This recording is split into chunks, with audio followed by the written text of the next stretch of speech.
My mother at 66 कमला दास की लिखी हुई पोयम है, बहुत प्यारी पोयम है, इसमें कुछ भी नहीं है। मैं क्या करने वाला हूं मेरा बच्चा, मैं क्या करने वाला हूं, मैं तुम्हें हर एक पोयम का पूरा थीम भी बता दूंगा, जूस भी निकाल के दे दूंगा, कीवर्ड्स क्या एग्जाम में लिखने हैं वो भी बताता हुआ चलूंगा। तो ध्यान से बस बन जाओ, अब मेरे साथ बंध जाओ। माय मदर एट 66 ये रही। कमला दास इसकी राइटर है, साउथ इंडियन राइटर है। जैसे कि इसके नाम से ही पता चल रहा है कि मेरी मां जो कि अब 66 ईयर ओल्ड हो गई हैं, उनके ऊपर ये पूरी पोयम लिखी हुई है, उनके ऊपर ये पूरी पोयम लिखी हुई है। दोस्तों, तुम्हारी जिंदगी का सबसे बड़ा चाइल्डहुड फियर पता है क्या है? मैं बताता हूं। तुम्हारी लाइफ का सबसे बड़ा चाइल्डहुड फियर जो है, आज वो मैं बताने जा रहा हूं तुम्हें, वो ये है अपने पेरेंट्स को ना खो दो। हर बच्चे को यही फियर होता है, हर इंसान का यही फियर है, यही डर होता है कहीं मैं अपने पेरेंट्स को ना खो। सो मेरा बच्चा, हम इंसानों का, कोई भी व्यक्ति हो, कोई भी, चाहे लड़का हो लड़की हो, सबको बचपन से और पूरी जिंदगी तक एक ही फियर रहता है कि वो अपने पेरेंट्स को ना खो दें। ऐसा ही एक फियर किसको है? राइटर कमला दास को है। अपने इसी फियर को इन्होंने शब्दों में पिरो दिया है, यानी इसको पोयम के जरिए बताया है कि जब वो अपनी बूढ़ी मां को देखती हैं तो कैसा उनको फील होता है। सबसे बड़ा फियर क्या था? कि लूजिंग हर मदर। सबसे बड़ा फियर क्या? कि अपनी मां को खो देने का डर, उनकी लाइफ का, बचपन का सबसे बड़ा फियर था। इस पोयम को पढ़ने की जरूरत नहीं है, तो तुम सबके अंदर है ये पोयम। क्या तुम्हें अपनी मम्मी से प्यार नहीं है? कितना प्यार करते हो अपनी मम्मी से? आज तुम 17-18 साल के हो, आज से 30 साल बाद, आज से 25 साल बाद जब तुम्हारी भी उम्र ज्यादा हो जाएगी तो तुम्हारी मम्मी की भी उम्र कितनी हो जाएगी? वो 60 इयर्स की हो जाएंगी, अराउंड 60-65 की हो जाएंगी। जब वो बूढ़ी हो जाएंगी, जब तुम उनको देखोगे, वो बूढ़ी हो चुकी होंगी, तुम उनको देखोगे तो तुम्हें कैसा लगेगा? तुम उनकी तरफ देख के तुम्हें डर लगेगा कि अब तो इनके झुर्रियां आ गई हैं, अब ये कमजोर हो गई हैं, पीली पड़ गई हैं, अब इन्हें कुछ हो ना जाए। मन में डर लगता है बहुत कि मां को कुछ हो ना जाए। मां के बिना तो जिंदगी का हम सोच ही नहीं सकते ना। मां तो दुनिया होती है हमारी। कमला दास के लिए भी मां दुनिया है, मेरे लिए भी मां दुनिया है, और तुम्हारे लिए भी मां दुनिया है। यही होता है ना। तो बस, तो क्या इस पोयम को रटना पड़ता है? क्या इसको समझने में दिक्कत आएगी? कहां से दिक्कत आएगी? ये तो हमारी मां की कहानी है। अब क्या कह रही कमला दास, आओ देखते हैं। Driving from my parents' home to Cochin last Friday morning I saw my mother beside me. मैं अपने घर से जब कोचिन के लिए जा रही थी last Friday, I saw my mother beside मी, मैंने अपनी मां को अपने बराबर में देखा। डोज ओपन माउथ, वो ऐसे ऊंघ रही थी, उबासी ले रही थी, मुंह खुला था, हर फेस एशन like that of a corpse, और उनका चेहरा ऐसा था जैसे किसी मुर्दा का, बिल्कुल मुर्दा जैसी लग रही थी। And realised with pain that she was as old as she looked. अब वो बहुत ही बूढ़ी नजर आ रही थी। मुझे एहसास हुआ कि मेरी मां बहुत बूढ़ी हो चुकी है। कैसा है उनका फेस? बिल्कुल पेल, वीक, एकदम मुर्दों जैसा, just like as a corpse. Corpse किसको बोलते हैं? मुर्दे को, मृत व्यक्ति को। That she was as old as she looked but soon put that thought away. लेकिन जल्दी मैंने ना अपने दिमाग से अपने आप को डिस्ट्रैक्ट किया, अपने दिमाग से ये सोच को बाहर निकाला, मैंने हटाया अपना माइंड, कहीं और लगाया। And put that thought away and looked out at young trees sprinting, the merry children spilling out of their homes. मैंने बाहर झांक के देखा तो गाड़ी में बैठे हुए जा रही थी मैंने अपना ध्यान हटाया अपनी मां की तरफ से, क्योंकि मेरी तकलीफ बढ़ जाती, और मैंने देखा कि पेड़ ऐसे जा रहे हैं, ऐसे निकलते हुए जा रहे हैं। वो पेड़ नहीं था, वो समय था। कैसे समय गुजर गया है। और फिर यंग चिल्ड्रन, मैंने नए बच्चों को देखा कि नए बच्चे वहां पे अपने घरों के आगे खेल रहे हैं। नए बच्चे यानी क्या है? यहाँ पे यंग बच्चों का क्यों जिक्र किया गया? क्योंकि मां ओल्ड हो गई है और जो बच्चे हैं यंग। यहाँ बिल्कुल कंट्रास्ट सिचुएशन यहाँ पे दिखाई गई, कंट्रास्ट सिचुएशन है। The married children spilling out of their homes but after the airport security check standing a few yards away, I looked again at her, wan, pale as a late winter's moon, and felt that old familiar ache. अब मैंने क्या देखा? वहां पे ऐसे रास्ते में पहुंचने के बाद जब मैं एयरपोर्ट पहुंची तो मैंने दोबारा अपनी मां को देखा। वो कैसी थी? वेन, पेल, बिल्कुल पीली पड़ी हुई थी, कमजोर थी, बिल्कुल ऐसे जैसे सर्दियों का चांद होता है ना, सर्दियों का जो चांद होता है, मून कैसा होता है? सर्दियों का चांद पीले से कलर का होता है, ऐसी मेरी मां लग रही थी। And felt that old familiar act, जो फैमिलियर, जिससे मैं रूबरू था, जो दर्द मुझे बचपन से सताता था, वो दर्द मुझे याद आ गया। माई चाइल्डहुड फियर, जो मेरा बचपन का डर था। क्या था मेरा बचपन का डर? बचपन का डर यही था कि मैं अपनी मां को ना खो दूं, वो जो राइटर है उसका डर क्या है कि वो अपनी मां को ना खो दे। My childhood fear, but all I said was, see you soon, अम्मा। All I did was smile, smile and smile। लेकिन मैंने अपनी माँ को ना देख के ना मुस्कुरा दिया। मैं मुस्कुरा दिया और मैंने कहा अम्मा फिर मिलेंगे, अम्मा फिर मिलेंगे, अच्छा बाय अम्मा। क्यों मुस्कुरा दिया? क्योंकि मैं छुपाना चाहता था। I want to hide. जो लेखक थी वो क्या करना चाहती थी, कमला दास जी क्या करना चाहती थी? वो छुपाना चाहती थी अपना दर्द, अपना फियर, ताकि जो मां है कहीं वो दुख में ना हो जाए, कहीं उनको दुख ना पहुंचे मेरी इस हालत को देख के कि मैं उनको देख के उदास हूं। तो उन्होंने स्माइल किया, smile and smile again and again, बार बार वो स्माइल करती रही और कुछ नहीं। उन्होंने अपने दर्द को छुपा लिया, उसको हाइड कर लिया, अपने इमोशंस को, सो दैट उनकी जो मदर है वो तकलीफ में ना आए उन्हें देखकर। क्योंकि मां का दिल तो ऐसा ही होता है ना। मां क्या करती है? मां तुम्हें तकलीफ में देखेगी ना, अपनी तकलीफ भूल जाएगी, तुम्हें रोता देखेगी खुद रोने लगेगी। So that is the nature, that is the character of a mother. ये होता है मां का एक कैरेक्टर जो होता है। इस दुनिया में तुम्हें सबसे ज्यादा प्यार करने वाला अगर कोई इंसान है वो तुम्हारे माँ बाप ही है। और उसमें भी मां को आगे इसलिए रखा जाता है क्योंकि जो मां कर लेती है ना, शायद वो पिता भी नहीं कर पाते। बीइंग अ मैन मैं ये बात बोल रहा हूं, मैं खुद एक आदमी हूं, एक लड़का हूं, तब भी मैं बोल रहा हूं कि फिर भी जो पिता कर लेता है, बहुत कुछ करता है पिता, लेकिन मां की कंपैरिजन तब भी नहीं हो सकती। मां के तुम एक बॉडी का पार्ट होते हो, जिस्म का हिस्सा होते हो। पिता कमा के लाके देता है, तुमसे ऊपर से मोहब्बत करेगा, सब कुछ करेगा, लेकिन मां के तो तुम जिस्म का हिस्सा हो। उसकी किससे कंपैरिजन हो सकती है? उसकी किसी से नहीं। ठीक है, चलो। तो दोस्तों बड़ी इमोशनल सी पोएम थी, इसमें कुछ भी रटने वाला नहीं था। आओ चलो, अब कमला दास को क्या रटना पड़ेगा कि राइटर का नेम क्या है? नहीं यार, कमला दास जी है, ये कमला दास जी हैं, इनका क्या रटना है यार? कमला दास जी अपनी मदर की बता रही हैं। ठीक है, तो राइटर का तो नाम मुझे पता है, तुम नहीं रटना। आओ दोस्तों, इसके पहले एनसीईआरटी की अपनी बुक निकाल लो। ये रहे एनसीईआरटी के क्वेश्चन। अब तो बहुत आसान है, अब तो तुम्हें बहुत आसान लगेगा, कुछ भी नहीं है इसमें। कहीं कोई डाउट है आप मुझसे पूछ सकते हो। एक बार अपने हाथ से लिखकर निकाल दो कि माय मदर एट 66 की जो राइटर है, जो पोइट है, वो कौन है? कमला दास। उनकी स्पेलिंग नाम की देख लेना, KMALA। ठीक है मेरा बच्चा, आ जाओ। हाँ, कहां है क्वेश्चन? ये क्वेश्चन, पहला क्वेश्चन है, what is the kind of pain and the एक दैट द पोइट फील्स? कौन सा पेन और दर्द था जो पोइट फील करती है? आप सबको पता है, fear of losing her mother, अपनी मदर को खो देने का डर। Because her mother has gone old now, अब वो बहुत बूढ़ी हो चुकी है। And her face is just like a late winter's moon, pale है, कॉप्स लाइक है, she is as old as you look, ऐसे करके हम लिख देंगे। Why are the young trees described as sprinting? जो यंग ट्रीज थे उनको स्प्रिंटिंग मतलब ऐसे निकल रहे, गुजर रहे, स्प्रिंट कर रहे, दौड़ रहे, उससे क्यों डिस्क्राइब किया गया है? अब तो ठीक है ना। Why has the poet brought in the image of the married children spilling out of their homes? इसका मैंने पहले ही बताया था कि चिल्ड्रन को वहां पे marrying children spilling out of home क्यों यहां पे यूज किया गया है? तो कंट्रास्ट सिचुएशन दिखाने के लिए किया गया क्योंकि उसकी मदर ओल्ड हो चुकी है, she has gone old now, और जो यंग चिल्ड्रन है वो अभी यंग है, स्टार्ट है उनकी लाइफ की।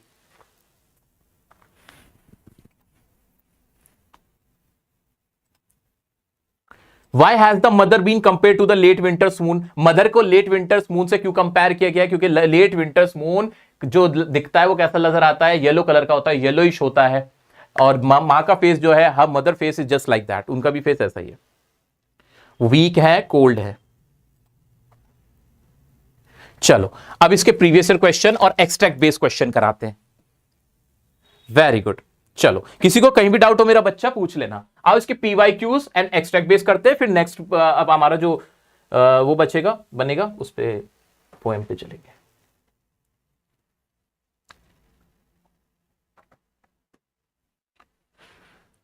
आ जाओ। Going well? हाँ, इशारा कर दे करो मुझे, ठीक है। दोस्तों मैं ना आपको एक फाइल दूंगा, ये रही फाइल। इसमें क्या होगा, हर पोएम की थीम लिखी हुई है, फिर उसके एक्सट्रैक्ट बेस्ड क्वेश्चंस हैं, और फिर उसके शॉर्ट आंसर और लॉन्ग आंसर हैं। तो इस एक ही फाइल से आपकी बहुत अच्छी रिवीजन हो जाएगी, ठीक है। टेंशन मत लो, टेलीग्राम ग्रुप पे आपको ये मिल जाएगी, ड्राइव पे भी अपलोड करा दूंगा, उसका भी लिंक मिल जाएगा, तो तुम्हारा काम आसान हो जाएगा। आओ जल्दी इसके क्वेश्चन देख लेते हैं। पहले इसकी थीम पे एक बार नजर मार लेता हूं, फिर भी एक थीम क्या है इसकी। The poem My Mother at 66 explores the themes of aging and the connection between a mother and her child. कि भाई कनेक्शन है मदर और उसके चाइल्ड का, fear of losing one mother. ये वाली लाइन तुम्हें याद रखनी है भाई. It portrays a deep affection and strong relationship between them. जो डीप अफेक्शन होता है, उनका प्यार होता है बीच का, और जो बॉन्ड होता है ये इसको दिखाती है. while also reflecting on the speaker's observation of the physical and emotional transformation. पूरा पूरा रटने की जरूरत नहीं है, स्टार्टिंग की 2-3 लाइन भी याद रह गई तो तुम्हारा काम बन जाएगा. समझ गए मेरा बच्चा? समझ गए? हाँ सर समझ गए, कोई दिक्कत नहीं है सर, कोई दिक्कत नहीं है.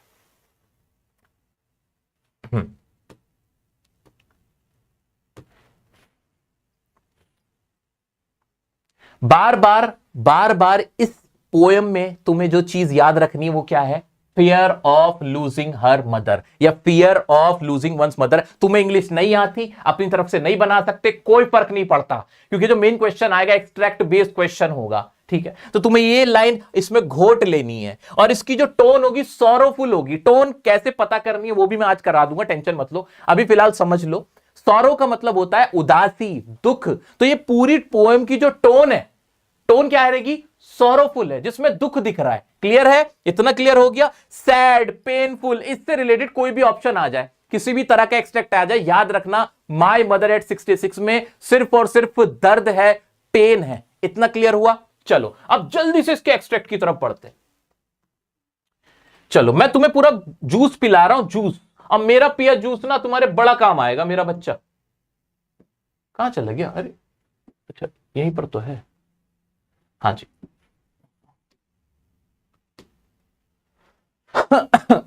हाँ जी, देखो एक्सट्रैक्ट क्या दिया हुआ है, मैं वो पढ़ नहीं रहा, मैं तुम्हें इस लायक बना रहा हूं कि बिना एक्सट्रैक्ट पढ़े भी तुम क्वेश्चन के आंसर कर सकते हो. आ जाओ.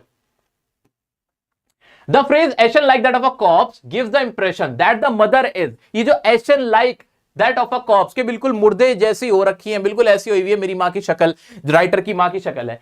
इससे क्या दिखता है, क्या इंप्रेशन बनता है मदर का कि मदर कैसी हो गई है? मदर फ्रस्ट्रेटेड है, किसी बात से उदास है, क्या पागलों वाला है, डिप्रेस है, मदर के डिप्रेशन में चली गई है? नहीं. डेड है या वीक है? आप बताओ. सीधा साधा देखते समझ गए थे कि वीक, कमजोर है मदर. वीकनेस को दिखाने के लिए इस्तेमाल हुआ था. बिल्कुल सही. आगे बढ़ते हैं. State whether the following statement is true और फॉल्स.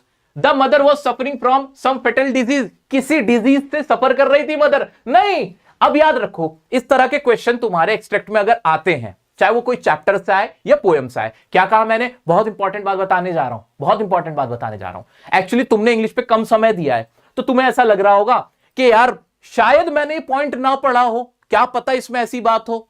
ऐसा मन में सवाल आ सकता है. शायद जैसे कि अगर मैं इस क्वेश्चन की बात करूं, तो हो सकता है कहीं मदर को कोई डिजीज हो, और मैंने जब सर से पोएम पढ़ी थी तो ये चीज मैं भूल गया हूं या भूल गई हूं. ऐसा तुम्हारे मन में ख्याल आ सकता है. तो याद रखो मेरी बात, बिल्कुल अपने माइंड को क्लियर करो. जितना मैं तुम्हें पढ़ा रहा हूं उतनी ही कहानी है, उसके अलावा कुछ नहीं है. कंफ्यूज होने की कोई जरूरत नहीं है. अपने मन में सेल्फ डाउट क्रिएट मत करना.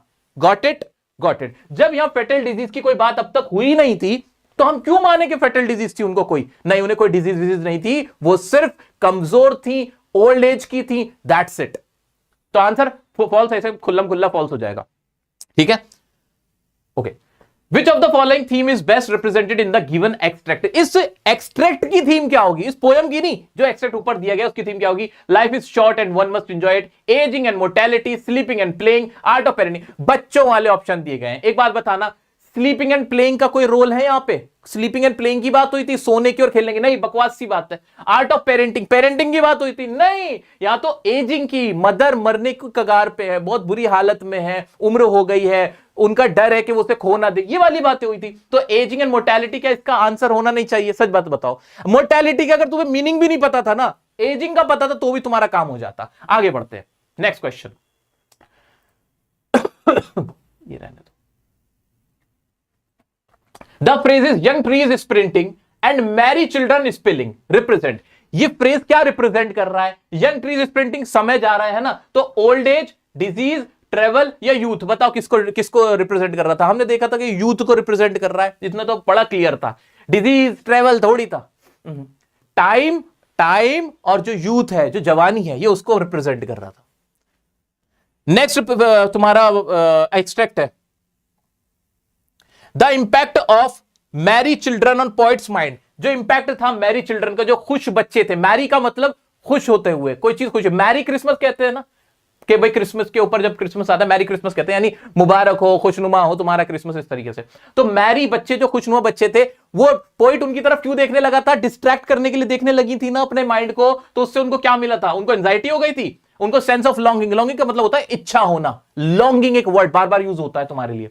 ब्रॉड कंफर्ट, या उन्हें कंफर्ट मिला, उन्हें कंफर्ट मिला, थोड़ा डिस्ट्रैक्ट हो गई थी, डिस्ट्रैक्ट कर लिया था उन्होंने अपने माइंड को, है ना।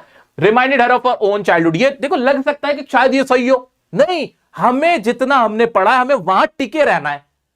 पोइट ने अपने चाइल्डहुड के बारे में कोई जिक्र यहां नहीं किया था, तो हम क्यों देखेंगे इसको, है ना। ऐसा लग रहा है कि शायद अगर मैं तुम्हारी जगह होता ना, मैं इसका answer reminded her of own childhood लगा सकता था, मैं भी कर देता ये गलती। कोई तुम अलग से बेवकूफ नहीं हो, तुम लोग भी मेरे जैसे हो, मैं भी तुम्हारे जैसा हूं, तो अपने आप को ऐसा मत समझना कि यार मेरे दिमाग में ये सवाल क्यों आ गया, मुझे ये ऑप्शन क्यों सही लगा। लग सकता है यार, लेकिन क्या हमने जितना पढ़ा पोयम में, उसके बाहर हमें नहीं सोचना है, उसके बाहर कुछ नहीं है, अपनी तरफ से नहीं करना है, ठीक है। तो वहां उसको क्या मिला था? कंफर्ट मिला था। आ जाते हैं, tone of the poet express in the able line कैसी है? सैडनेस एंड हेल्पलेसनेस है, एक्साइटमेंट और ईगरनेस है, एप्रिशिएशन एंड ग्रेटिट्यूड है, एंगर एंड एंजाइटी। तुम्हें पता है इसका आंसर क्या होगा, बार बार एक ही बात है, सैडनेस है इसके अंदर, सॉरोफुल टोन है, ठीक है। मैं इसके सब्जेक्टिव पे जा रहा हूं, अब तो तुम ये सारे कर ही लोगे, अगला कर लोगे ना, इजी हो गया अब तो इजी हो गया। पहले मुझे बताओ, एक बार मेरे बच्चा से पूछना, अब तो इजी हो गया ना। पोइट की मदर कैसी दिखती है? एग्जॉस्टेड, हेल्दी, रिजुविनेटेड, पेल, रिलैक्स। अब बताओ, तुम्हें पता है यार वो कैसी दिखती हैं? वो एग्जॉस्टेड लगती हैं, पेल लगती हैं। पेल मतलब पीला, एग्जॉस्टेड मतलब थकी हुई। ये तो रट गया, इसमें क्या ही पूछ लेगा, क्या ही पूछ लेगा हमसे। The phrase she realise with pain indicate the poet is anxiety of missing the flight. Flight का सोच रहे क्या यार सर, ये क्वेश्चन कहां से लाए हो आप? आसान लाए होंगे अपनी तरफ से। भाई तुम्हारे ही सीबीएसई के प्रीवियस ईयर क्वेश्चन है ये, मैंने नहीं बनाए, वो तुमने पूछते इतने आसान है। अब तुमने मेरे साथ अपने बड़े भाई के साथ पढ़ लिया है ना, इसलिए तुम्हें सब इजी लगने लगा। इस तरह से हमने पढ़ लिया इसको कि अब हमें मुश्किल क्वेश्चन भी इजी लगेगा। Next question, it is said that the face is a mirror of one's emotions, why did the poet smile and smile? Poet ने स्माइल क्यों किया था? याद करो, हमने क्या याद किया था? हमने देखा था वो स्माइल करने लगी थी so that her mother to hide the emotions या to hide the sadness of her mother could not see her sadness, वो उसकी मदर सैडनेस ना देखे, उनको हाइड करने के लिए अपने इमोशंस को उन्होंने काम किया था, वो इसका आंसर हो जाएगा। She Madhuri Ismail hiding her true emotions of sadness and separation. वो जो सेपरेशन है वो दूर हो रही थी अपनी मां से, और सैडनेस जो उनको देख के उसको सैडनेस फील हो रही थी, उसको हाइड करने के लिए वो स्माइल करने लगी थी, ठीक है। See you soon अम्मा, how are these words contrary to the speaker's emotions? See you soon अम्मा बोला था पोइट ने लास्ट में, how are these words contrary to the speaker's emotions? Speaker के इमोशंस से ये वाली बात बिल्कुल अलग क्यों है? ये अलग इसलिए because the poet's mother is old and weak, poet की मदर ओल्ड एंड वीक है, and she is not sure, वो श्योर नहीं है कि जो next time she would meet her mother और नॉट, वो अपनी मां से मिल भी पाएगी कि नहीं। That's why her emotions are contrary to the statement. वो अपने इमोशंस जो उनके थे और जो उनकी स्टेटमेंट थी वो उसमें कॉन्ट्रेरी थी, अलग थी, ठीक है। Got it? क्या लिख सकते हो मेरे बच्चे वाली बात? हाँ। क्या सर ये लैंग्वेज लिखनी है जो आपने लिखी है, क्या ये लैंग्वेज लिखनी है जो यहां लिखी है? नहीं नहीं नहीं, आपको मेन पॉइंट याद रखना है कि मेन बात क्या है। मेन तो ये थी कि उसको पता नहीं था कि नेक्स्ट टाइम अपनी मदर से मिल भी पाएगी कि नहीं, दैट्स व्हाई उसने ऐसा बोला। What is the significance of the word but? In but all I said was see you soon Amma. बार बार वही सेम क्वेश्चन रिपीट हो रहा है कि उन्होंने बार बार क्यों कहा कि सी यू सून अम्मा? वो अपनी फीलिंग्स को हाइड कर रही थी।